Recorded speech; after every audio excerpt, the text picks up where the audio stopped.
ই বাবু, আইজ school মাঠে তোরা ভিড় করছিস কেন? আইজ কি পূজা রে?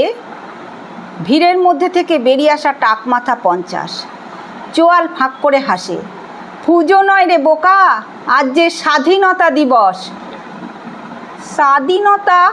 ওটা কি ঠাকুর? মানত করিলে কথা শুনবে?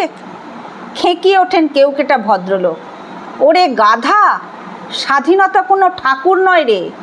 স্বাধীনতা হলো অন্যের অধীনতা থেকে মুক্তি পাওয়া, আর মুক্তির স্বাদ চেখে চেখে খাওয়া। আরে তুই বসে পড়লি কেন?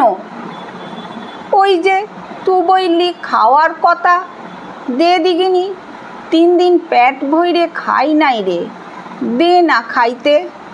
স্বাধীনতার খুব ভালো হইবে, মঙ্গল হইবে। না রে, স্বাধীনতা আসলে তা নয়। তুই জানিস সুভাষ বোস, গান্ধীজির কথা? ওরা দেশের জন্য কত কিছু করেছেন। ওরে গাধা, স্বাধীনতা হলো মুক্তি, শৃঙ্খল মোচন। ইটা স্বাধীনতা? ই যে তোরা ধূপ দিয়ে ফুল দিয়ে স্বাধীনতা করছিস, এর জন্যই কি তোরা রোজ খেইতে পাস? মুদের পেটে লাত মারলেও লেখাপড়া বেরোবে লাই। মোর মাটা ফুট কইরে মইরে গেল, ডাক্তারে ছুঁল না। খিদার জ্বালায় বুনটা গলায় দড়ি নিল। ই বাবু, এবার বল স্বাধীনতা কোনটা? চেঁচিয়ে ওঠেন 50।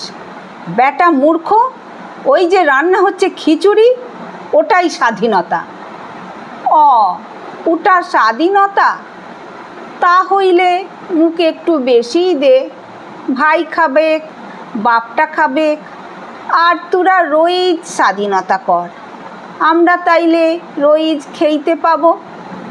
স্বাধীনতা হাতে লাফিয়ে বাড়ি আসে মূর্খটা। বাপকে বলে, লে বাপ, স্বাধীনতা খা, খাইয়ে দেখ কি ভালো। খা, খেয়ে লে।